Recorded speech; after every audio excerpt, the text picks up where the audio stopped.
time. It's our time, my friends. Time for millions of maturepreneurs, 55 plus, who are hashtag not done by a long shot, to revolutionize how we lead, do business, and innovate our world. I'm your host, Jeanette Anderson, and welcome to my conversations with fascinating people who would rather inspire than retire.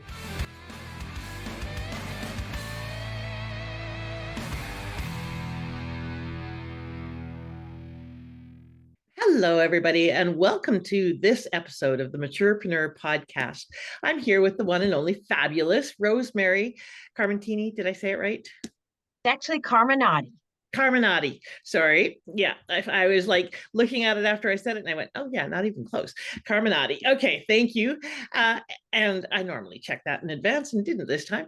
So we are here today to talk about your retirement renaissance and what that can mean to you. So this is going to be a really fun conversation, how you can discover, define, and leave your mark. So as usual, I will tell you the official good word about Rosemary, and we will then launch into a discussion around your retirement renaissance. So welcome, Rosemary. I'm glad you're here. I'm so happy to be here. And I don't care how you say my name. What's the old saying? As long as you don't call me late for dinner, you can call me anything. All right. Well, thank you for the graciousness.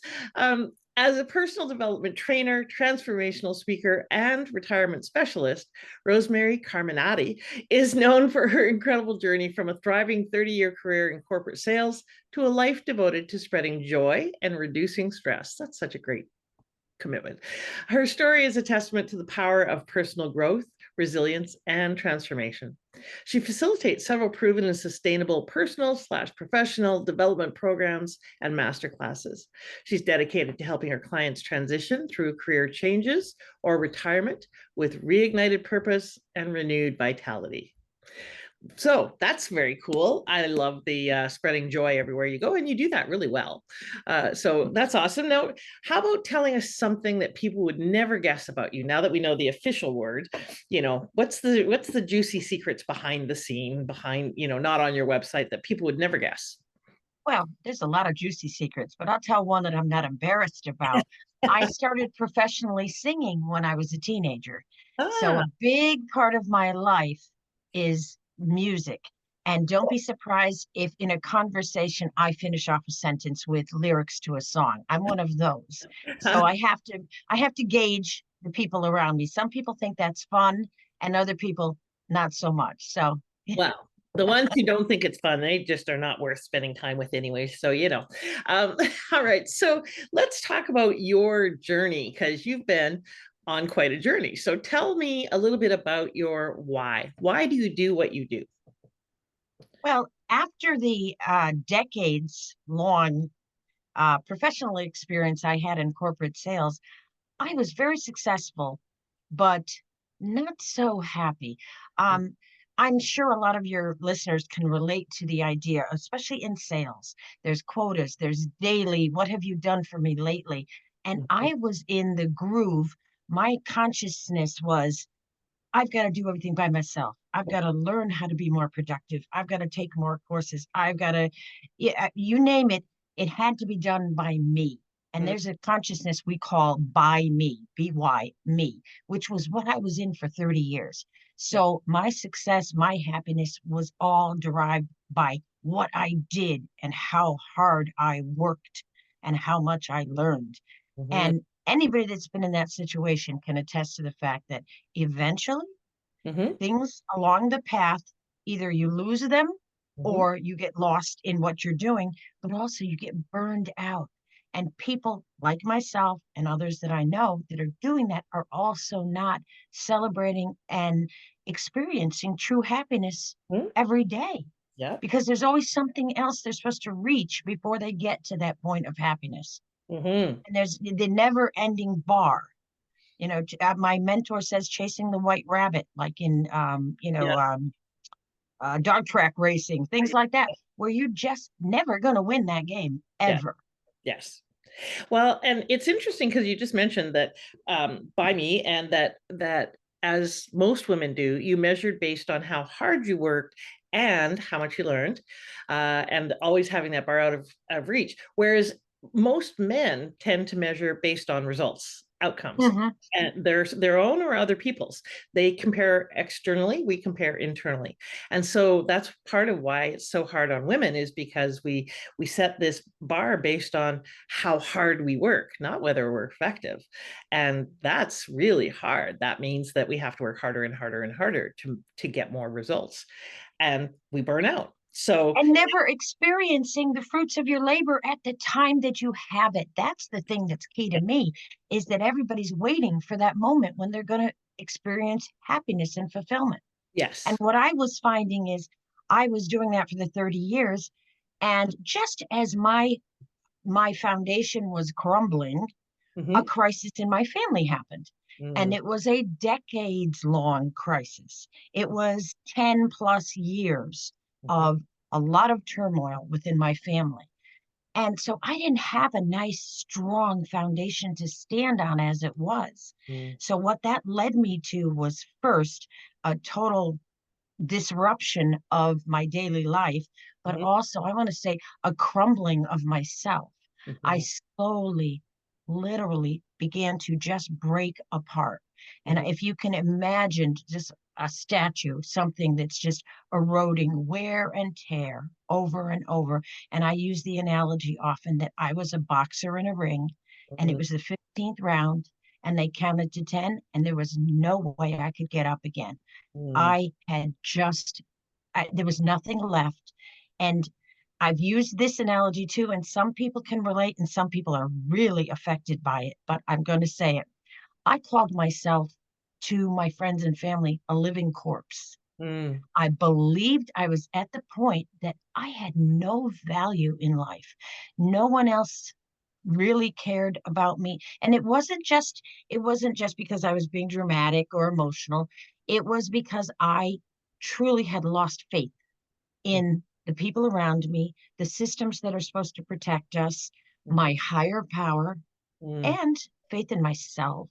Mm-hmm. Once you lose faith in yourself, I don't care what resources are brought to you, you're Yeah. never going to understand how to utilize them.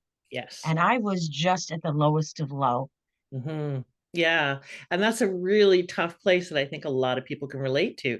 And especially the part that's, I think, most heartbreaking for many people is the loss of faith in any kind of higher power and in ourselves. Because that out there, there's other places to look. But when we lose those two connections, there's nowhere else to look. So, yeah, that's a very hard place to be. So, then what did you do? How did you deal with that? I actually saw someone on TV that was talking about a struggle she was going through, and I had always looked up to her as a professional newswoman. She always seemed to have everything together. And there she was exposing her vulnerabilities and saying she had been struggling for years with anxiety and depression and so on. And she said, "You know what? I finally looked at myself and said, you deserve more." Mm, And that's what I did for myself. I said, wait a minute. You know, I had spent so much time taking care of everybody else through all of this and just trying to make every day happen. It mhm, was a struggle just to get through each day. But that one day, what she said to me is if she reached out through the camera, pulled me in, and I've since written her a letter, and her books are great too. But what she said made me sit up, and I said, "Wait a minute. First of all, if you believe in a higher power, we're put here for a reason, and mhm, we're given these gifts, these things we need to share with other people." And I was squandering, mm, even though I give myself grace and I look back at it and say, it wasn't intentional. I just didn't have it in me anymore. mm, But I looked at it that day and I said, that's it. I deserve more. And come hell or high water, I'm going to figure it out. And I mm, reached out and I started getting support. And I reached out to friends that I had isolated from and started telling them what mm, I had been going through, because I was spending all these years pushing the friends away that I had known for years, because my life always had been I'm the cheerleader. yeah, I'm the one that lifts other people up. So I couldn't be authentic when I was, visiting friends or that they'd be at the table talking about this daughter's the, valedictorian, and they're doing this and they're doing that. And when they turn to me and say, how's everything going? I couldn't lie. And yet I couldn't be a Debbie Downer. And I didn't realize at the time that I needed to reach out for help. And there's nothing wrong with that. But Mm. a lot of women, and another thing most people can relate to if you're a woman, there's a lot of my friends and other people I've met in the last couple of years that said that was the big turning point for me when I decided it's okay to ask for help. Hmm. Okay, there's a lot in there that I want to follow up on, starting with my dear listeners or watchers. I really hope you heard Rosemary talking directly to you when she said, you deserve better. You deserve more. You deserve to take care of you. So if right now you're struggling with that, please know that you deserve to go and reach out and get help. So I want to break down that process a little more as well. And isolation is one of the first things we do, especially if we're in shame, right? If we're embarrassed about where we're at, if we think we should be doing something different, if we've got judgments about our struggles, any of that, then the first thing we do is hide, basically, because we don't want people to know. We don't want people to judge. We think they'll judge or whatever. What was your friends' reactions when you reached out? Oh, well, it's funny. First thing when you said that we don't want people to judge us, I can say that was a part of it being an overachiever and always, if I set myself, if I have a vision in mind, I achieve it. So what was happening? So this was foreign, but also I didn't want to be a burden. Mm-hmm. That notion that if I bothered them with my problems, I was a burden. Well, what I learned is asking for help is giving a gift Yes. to the other person. And my friends, I mean, I have such a circle of support now in the last 8 years. It's mind boggling to me sometimes. It just brings me to tears. Yes. The amount of people that, and now it's to the point where they intrinsically we check in with each other. Yeah. And my life is so full and enriched by those people. But Yeah. when I first reach out, first was obviously compassion and concern, then a little bit of why didn't you come and talk to us before this? Yeah. But then there was absolutely no judgment. There were some that judged, and they are now acquaintances, Yeah. Yes. and they're not deep in my circle anymore. Yes. And then the rest of them and the newfound ones, when I share my story and I give details to people when it's appropriate, and Mm-hmm. they say, oh my gosh, Mm-hmm. that's something I went through. Okay, we're sisters now. Yeah. We're in the family, Yeah. men, Exactly. women, we're it's relatable. So many of us have these stories and Yes. we keep them to ourselves. And, it's a part of life. Life is not a comfort centric experience. That's a great line. I haven't heard that one before. That's awesome. Absolutely true. And I really just want to reinforce and underscore because so many people have this perception, men, women, and I would say probably especially women. Well, no, I don't know that that's true, actually. Um, anyway, it doesn't matter that they don't want to be a Debbie or Donald Downer, and they don't want to be quote unquote a burden. And the reality couldn't be further from the truth, especially if we stop and think about how we feel when someone comes to us and shares and is vulnerable and willing to ask for support. Typically, most people's response is, oh, thank you. Thank you for trusting me with that. Thank you for, reaching out. Thank you for being real.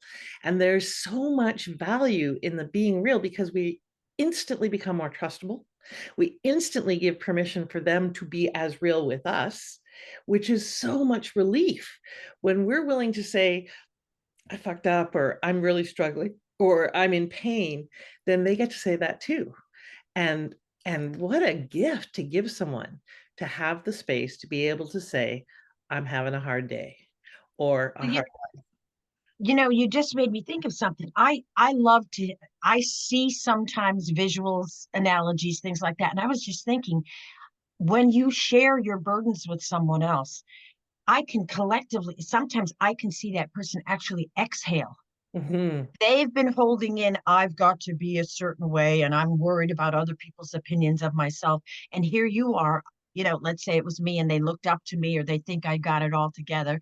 Yeah. And then I go ahead and admit something like that. And you just see them go, ah, Yes. okay. Yes. It's all right to be human. Wow. Isn't Yeah. it wonderful in this whole wonderful world that we live in? If we could just spend more time being ourselves. That's Yes. a whole nother, we could do a whole topic on being Yes. Good. authentic and the sadness and the loneliness of not leading an authentic life. So, Yes. Yeah. Extraordinarily lonely. It takes so much time, effort, and energy to maintain masks. So it's just like, and the wonderful thing for me anyways, and I think for many people about getting older, is that we care less. We care yeah, less about other people's opinions. We care less, that book, I give less fucks about yeah, what people think. I don't really, it is what it is. I am who I am.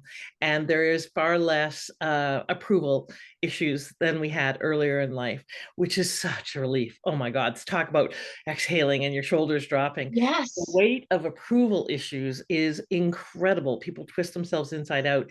And I think probably the biggest blessing of growing older is that freedom from uh, the freedom to not care what other people think, the freedom to not care if I look silly, the freedom to not care if it's right or proper or any of that. It's just like, that's okay. I can just have some fun now. That's awesome. Um, And I'm going to use another analogy. When I think of that freedom, I think of the idea when we keep investing our thoughts and our emotions and our psychology in what other people think of us, we're paralyzed. yes. And so often that's one of the reasons for procrastination. When Yes. successful people seem to have everything they need, they have the resources, and they still don't move forward. A Yes. lot of times it's because they're paralyzed. They're Yes. afraid of either succeeding or failing. They're afraid of the other people's opinions. There's just, and that wonderful freedom Yes. of just, and I like to say, at my age, I say what I want and I do what I want. I always keep in mind if I will never intentionally harm somebody Yeah. with my words or my actions, but if I do, most of the time, if the people know me, they know it wasn't intentional, so that there's grace and forgiveness, because we are human and we do say the wrong things sometimes. Mhm. But I've let go of those shackles a long time ago, and it's just so peaceful. Exactly. Well, and so now that your journey has brought you to a place where you have a little more time to focus on what matters, like joy and so forth. You've gotten involved in the retirement renaissance. So tell me more about that and what that means for Well, you. this was one of those things, and I'm sure there's folks that can relate to this too. When I was starting my business a few years ago, we sit and we think about what's our niche, and we want to specialize rather than be a generalist. And over time, my niche came to me. The conversations was having with individuals would then in turn, if it wasn't that person, the person they would refer me to was someone of the 40 plus age that was either thinking about retirement or in retirement. And quite often, those folks that were in retirement were not happy with the circumstances. They expected something different. They thought that after all of this hard work, I'll be happy when I retire. I'll travel when I retire. And I started seeing people, even in my close circle, that were dying Mm-hmm. in their 60s, early 60s. I have friends that are widowers, you name it. And I started discovering that what our country does, more so than I've been doing a lot of research into blue zones and seeing how they're making it work. But what I discovered in our country, especially, and I don't know about Canada, but I'm in the United States, um, we discuss retirement and we talk about the logistics. We Mm-hmm. spend a lot of time planning for the finances and the insurance and downsizing your house and so on and so on. But we don't talk about how you're going to feel. I Mm. mean, really feel deep down inside. You can only golf so much and you can only travel so much in the downtime in between. I'm seeing people that are aging rapidly Mhm. for a number of reasons. And Yes. a lot of it, I think, is avoidable. That's what I'm trying to do. If I can talk to somebody before they retire, that's golden. Mm-hmm. That way, I'm helping them avoid some of that struggle. Mm-hmm. If it's afterwards, then that's fine too. But Yes. the whole notion that again, I'm going to be happy when, Yes. and I don't understand that about 6 to 9 months in, there's a whole bunch of rugs going to be pulled out in a Yes. lot of different directions. Yes, exactly. Well, and you're, very focused on those who want to retire and supporting them. I'm really focused, of course, on those that want to refire, not retire, Hmm. or not retire at least full time, because the reality is there's not only are there psychological rugs that get pulled out, and we'll talk about those in a second, but the economic reality is in Canada, only 65% of people cannot afford to retire. That means they cannot pay their bills and live their lifestyle Hmm. without some additional income beyond whatever money they have. So beyond government pensions and whatever they've saved, if any. And in the US, the number is anywhere from 50 to 90%, depending on Hmm. the statistic and age bracket you're looking at. It's a lot of people who are struggling to make ends meet. And that is added to the other underlying issues of who am I now if I'm not my career? Who am I now if I'm not whatever I used to be? Hmm. So that leaves people, struggling and frustrated and depressed and angry and lonely and all of those things. So, what are some of the things that you recommend to people to think about before they retire, or if they've retired now? What should they be thinking about?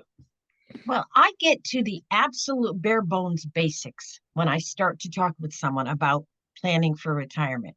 Mhm. And, it's been around for decades, the idea of the six basic psychological needs. But to really start dissecting your psychology, digging down deep, what are those things that make you happy about your job? If we're talking about retirement, but even generally in life, what are the things that bring you happiness and give you hope and joy in life? Mhm. And then deciding what are your motivations. Now, if your listeners aren't aware, the six basic psychological needs are certainty, uncertainty, love, significance, growth, and contribution. Now, I love to use scenarios. A scenario of a person that is approaching retirement or approaching any transition in their life, and they are someone that's driven by certainty. Whoa, okay. Anybody driven by certainty is just setting themselves up for a life of stress Yes. because as we all know, there's really not much we can control in life. I Yes. mean, the only certainty we can have and the things we can control are our thoughts, our emotions, our intentions, the people that we surround ourselves with, and the words that we say or the actions we take. But when someone lives in this need for certainty, Mhm. oh my gosh, when they retire or they make a change of some kind, especially if it's unplanned, you know. But if we can address that ahead of time, imagine if you're sitting across the table with me and I'm going through this exercise and you discover, in my case, love, growth, and contribution are my tops. Mhm. And for most people, I want to say love is their number one that they usually come to realize, even if they don't want to admit it. They want some form of unconditional love. We were born on this earth given unconditional love, and we strive. Most people strive for it their whole lives, whether they actually are successful in that or not Mm. is, up there's a whole bunch of stuff we can go into about that. But Exactly. the idea is once you sit down with someone or you just read a book, however you want to do it, you start to dissect your psychology and say to yourself, what are those things that matter to me? For me, certainty has never been high on my list Mhm. because I've recognized that that just was not at my fingertips. So why am I going to stress over something that I have no control over? The serenity prayer is one of my favorites. When Mhm. I have to make a deep, important decision, I stop, I take a breath, and I just go through that and I say, okay, Mhm. wisdom to know the difference. Yes. Is this something I need to even think twice about? So Yes. once we dissect your psychology, then you can start to look at what is it that you value in your life, your true deep values. And I work with my clients on coming up with their 4 top values. Mhm. What happens, and I've seen it too often, unfortunately, is that we'll do the exercise and they'll see that they're not living in alignment with those 4 values because Mhm. they've gotten lost in the process of the work grind, what the family expects, what society has told them, Yes. on and on, or the values that their parents imposed on them. Mhm. And they look back and they say, I don't know if I ever really believed those things deep down, but I've just been going along. And so now we discover I've got another 30 years to live. How do I want to make the most of it by living with my values, knowing who I truly want to be, Yes. and also what motivates me? And Yes. if there's things that you find, like if you find out that you're driven by certainty, how am I going to adjust that so Mhm. that I can take this stress out of my life?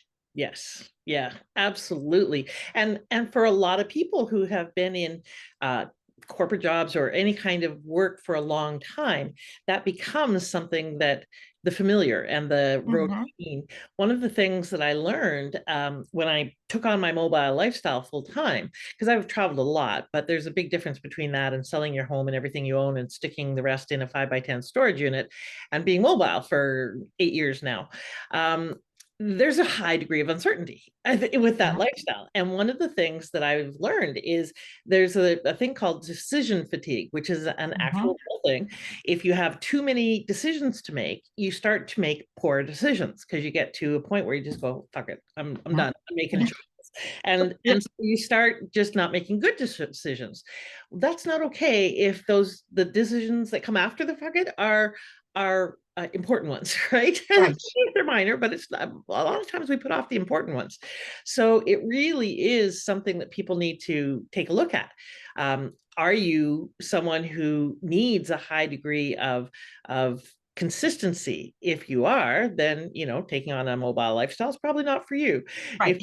If you're not, if you like adventure, if you're okay with uncertainty, then it might be something that's really stimulating for you. So really defining who you are helps you define your lifestyle as well, which is really important because you have choices now. And I think that's where a lot of people either get flummoxed, like they're not used to having so many choices, or they don't know what they want, right? A lot of people that I talk to, especially a lot of women, used to doing for everybody else, and what they want is last on the list if it even makes it on the list, is really, what do I want? What do I love?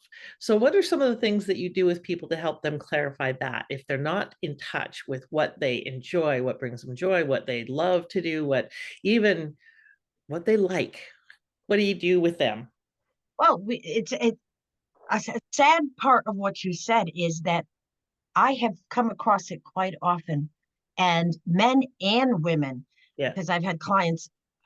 I'm thinking of a gentleman, a client of mine in his 40s, that at the end, when he graduated my program and said, I can finally understand what dreaming means, not physiological dreaming, but the actual idea of looking for something and not worrying about what other people are going to think about it.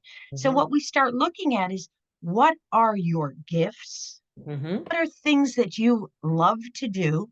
What are things you used to love to do? If you put everything aside and didn't have to worry about what society is going to tell you is right or wrong about it, let's start digging into it. These are all processes and it takes a while, but it's funny.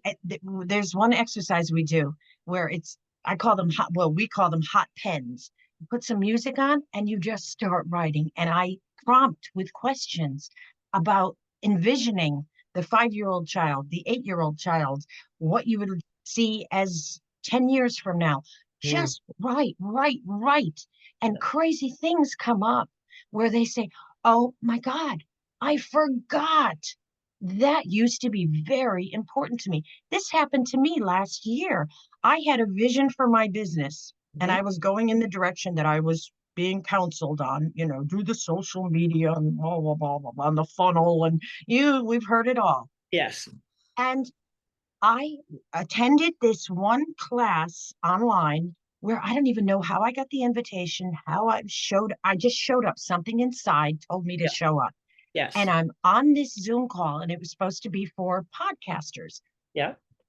I had my microphone off, camera off, because I was gonna just listen. It was We're one lurking. of those, yeah, when you're doing the dishes or you're doing something else, and you're just gonna see, is this something that's gonna, give me a little information? And no sooner do I hop on, I hear, Rosemary, are you going to join us? Please put your camera on.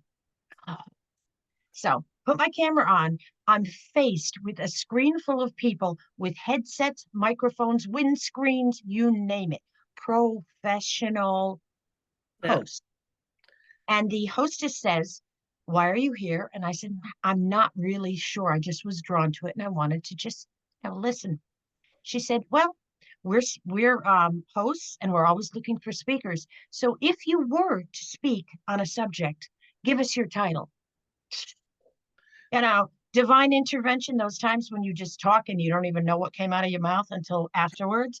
I said, reinventing yourself in retirement when the title is gone.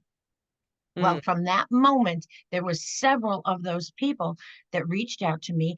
And now I can say I've done over 30 different in-person presentations, you name it, in a year. What came out of that was, oh my gosh, I love to speak. I did it for a living. I used to Mhm. do presentations, multi-million-dollar buy-ins Yeah. in my sales career. I did presentations when I was a personal trainer and did wellness workshops. How did I forget that Yes. that was one of my gifts that would be natural for me to help grow my business? Yes. Exactly. Well, and it's great that it came back and that you found that serendipitously. And I think the lesson to take away from that is follow those knowings, follow your intuition, and don't be afraid to go back to something or try something that you may not know if this is it or if this is for you. There's often whispers from the universe for us Mm. that are leading us where Or we. screams. Yes. Yeah, exactly. Sometimes it's like Really, a really loud. hammer over your head. Wake up. Yes, exactly. So what do you think is one of the ways to tap into that dream? Because you're right, a lot of people don't know what the dream is, the big, hairy, audacious goal, if you want, or even if it's a quiet, what you may call a small dream. How do we really tap into what that is? Well, through discovery of yourself, that we've already talked about that, I'm a big believer in meditation and visualization. Mhm. And also, I'm a huge proponent of looking at who you spend your time with, Mhm. because it's very hard to dream if you surround yourself with dream stealers, Yeah. so Yeah. that you're barely afraid to put your finger up and say, I was thinking of, because Yes. they're going to pounce on you and squash it. Yes. So Absolutely. I have found the more you expose yourself and your environment to new people, new experiences, that's another way people start to say, oh my gosh, this is something that I had never thought I would enjoy. I mean, this craze of pickleball, who would have ever imagined, you know, Yes. but there's so many things out there. But I really, I'm, I go back to meditation and visualization. Yes. Um, I have found so many of my answers in my life. Once I got rid of, see, I have first had to get rid of all that. I call them the albatrosses, the Mhm. things that were holding me down Yeah. all those years. Once I got rid of all of that and the weights were lifted, then I could start flying and figuring out. And sometimes you can't do it by yourself. So you enlist a coach, a mentor, a clergy member, whatever it is you can find that feels comfortable for you, someone to talk about these things and Yeah. not to be afraid and say, I've always wanted to tap dance. Yeah. You say that to somebody else, well, you're 62. Really, what are you going to do with that? Yeah. If you have someone that you can feel safe and just to discuss this, maybe that's a friend that'll say, hey, let's look for lessons, we'll do it together. Yeah. Right? Once we hate it, move on. Yes. Well, and you said sometimes, and I'm going to actually say no, all the time you need support. You started off the Mhm. conversation with your mantra was by me. I had to do it by myself. Yeah. I had to be the lone wolf.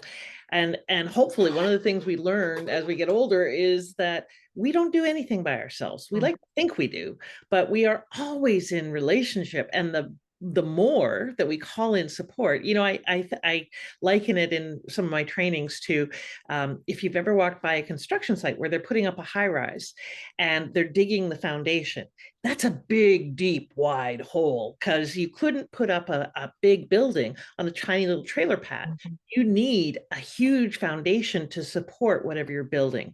The bigger you're building, the deeper the foundation needs to be. So if you have a dream of whatever size, get a coach, get a mentor who will actively work with you, because some mentors are just kind of drop in here and there, but get support that with someone who is not a dream stealer but a dream builder, someone who sees you with what I call fresh eyes.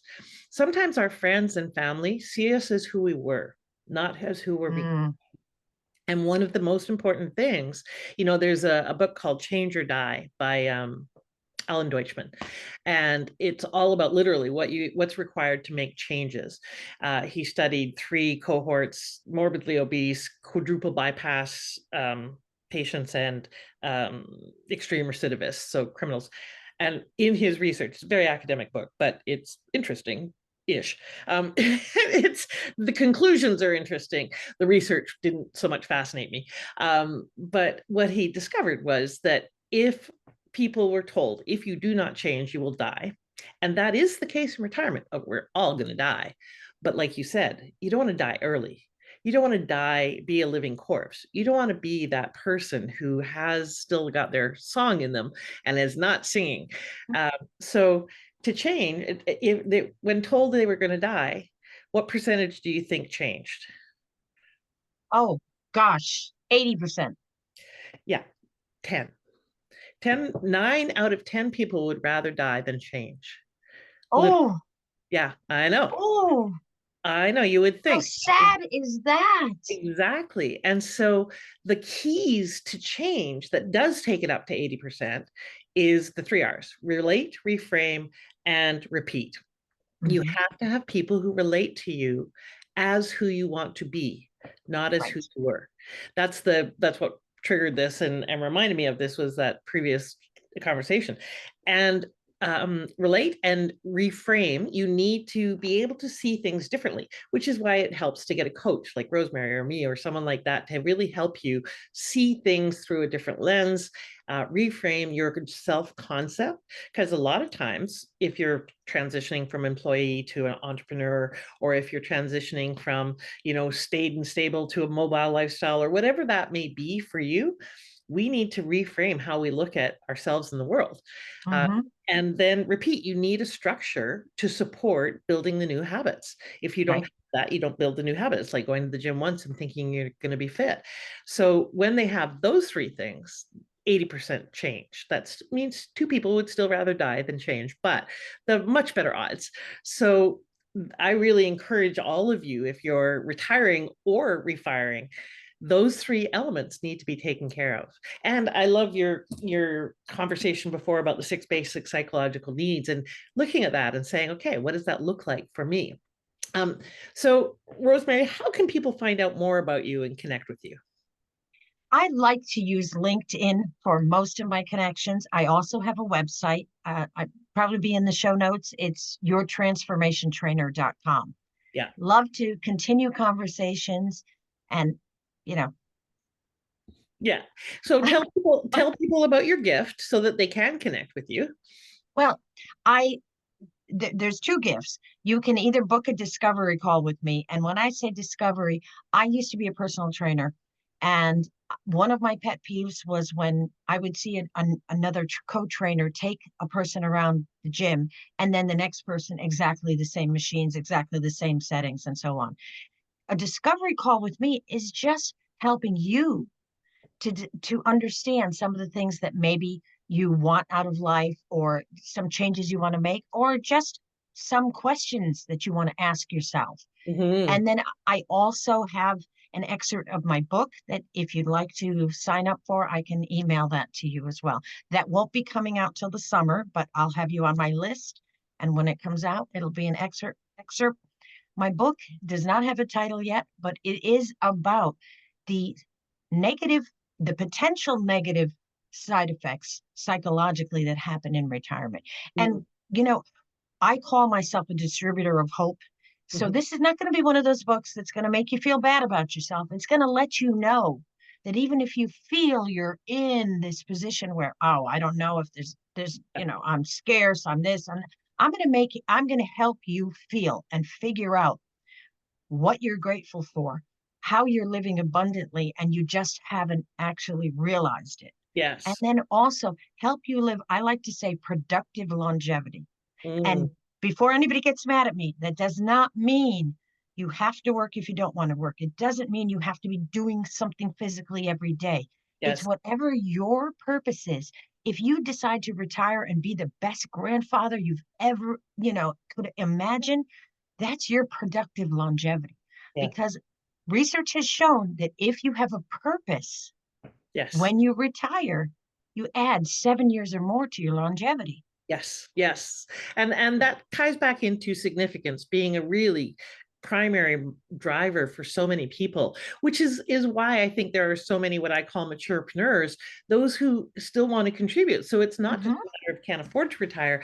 There's so many who don't want to retire because they've still got so much to do. People like you and I who love what Yeah. we do and are doing it and can't imagine not working, can't No. imagine not connecting with clients, can't imagine not having this to wake up to every morning and get me out of bed and get us excited and all of the possibilities and opportunities that it creates for us and for our clients. Like people say, are you going to retire? It's like, this is what this looks like. This is Yeah. retirement. Retirement is my last breath when I'm like this, Exactly. And my Exactly. husband will say, you worked 14 hours yesterday? Aren't you going to take a break? This is invigorating.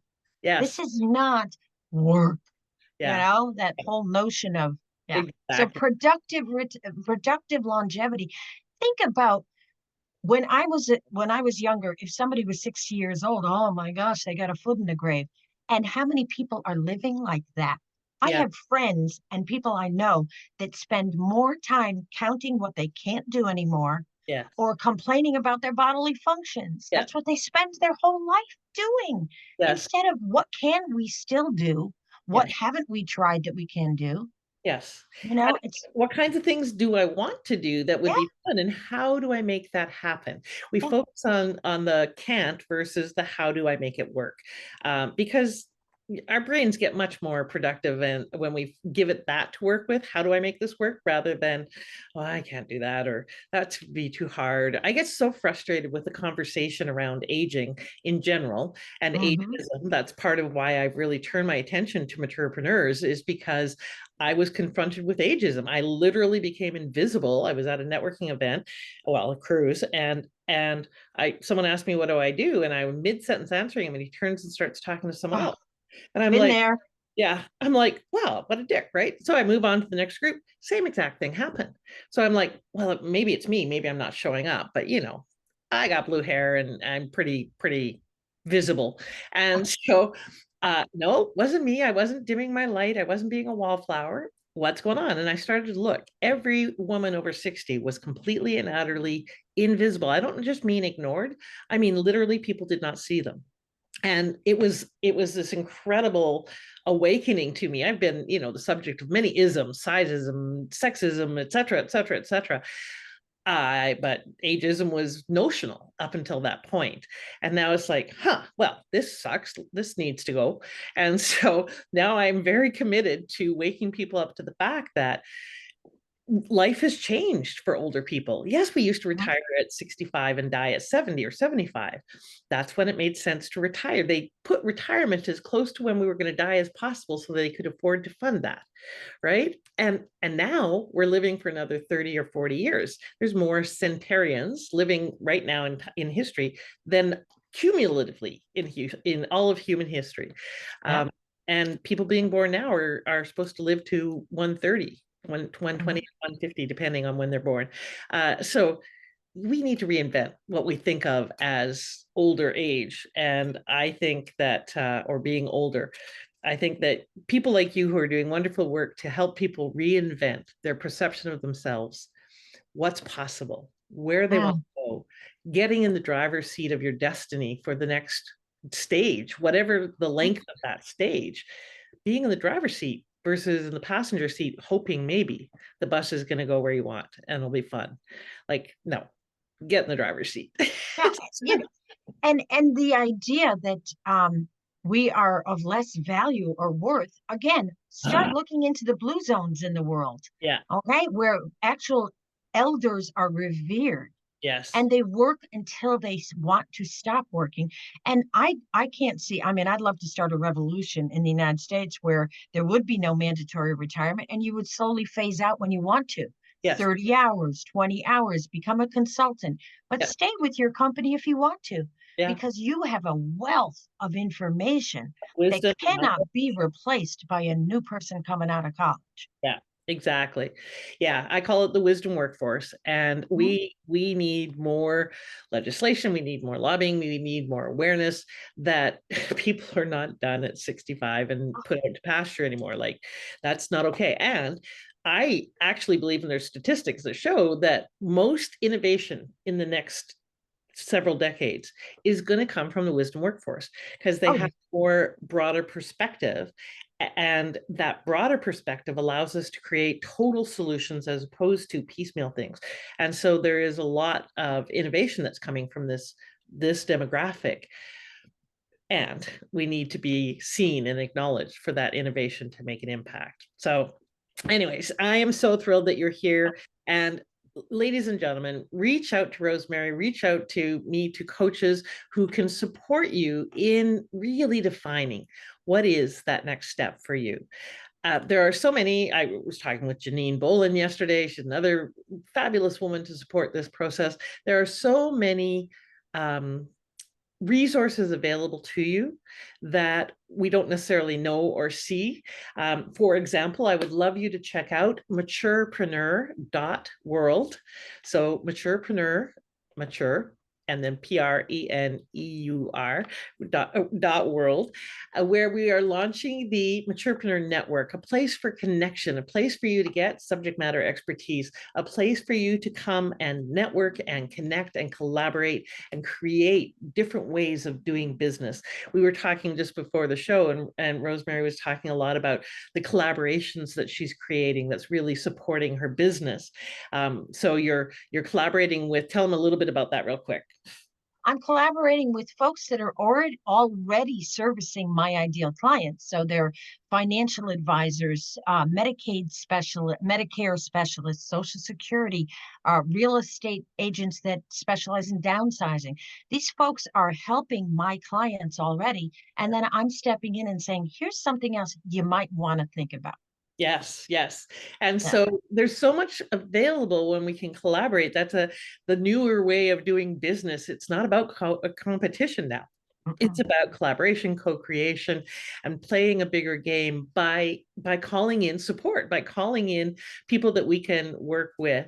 So please do reach out. Go check out maturepreneur.world for the network, for the event we have coming up, and do reach out to Rosemary on LinkedIn and or on her website, and whatever, to get whatever the as yet to be named book is going to be called, but it will be good and juicy. So you want to definitely get that. Thank you so much, Rosemary, for being here. I really appreciate you. And I love your spirit of encouragement and joy and delight and discovery. That's definitely what you're all about. So what's one last piece of advice you'd like to leave everyone with? I think this is important for anyone that's either planning for retirement or has a plan for some type of transition in their life. If it's empty nesting, if it's moving, like in your case, Mhm. how they're going to do it. Look at what you love about what you're presently doing. Let's just talk about job. If you have a job that you love and you know you're going to retire in 5 years, 3 years, whatever it is, look about what you love and pinpoint those specific things, because at some point when you leave that, there's going to be voids. Mhm. So start preparing and planning. Mhm. If it's the social aspect, well, you better start thinking about how am I going to fill that void Mm-hmm. when I leave that environment? If it's significance, authority, whatever it is, certainty, we named them, think about that ahead of time and start saying, yeah, there's going to be a significant hole in my life. So be proactive so the transition will be smoother and you actually might end up feeling like you're living even better life after retirement. And it's not just the golfing and the traveling, but all that purposeful stuff too. So Exactly. Thank you so much for being here. That's great advice. And ladies and gentlemen, it's only good advice if you apply it, because information without action is not very helpful. So please take action to reach out, get support. Take action to sit down and consider what are your needs. Take action to perhaps just spend some time dreaming about what could your ideal life look like. But take some action today. Thank you for joining us. Thank you for listening. And thank you for subscribing and sharing this podcast, because I know there's lots of people who would benefit from hearing Rosemary's wisdom. Thanks, everybody. Have a thank you. audacious week. Bye for now.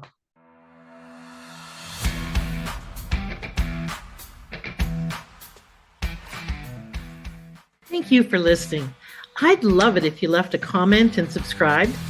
And I encourage you to apply one aha from this interview right away so you can turn your wisdom into wealth and your contribution into positive change. Bye for now.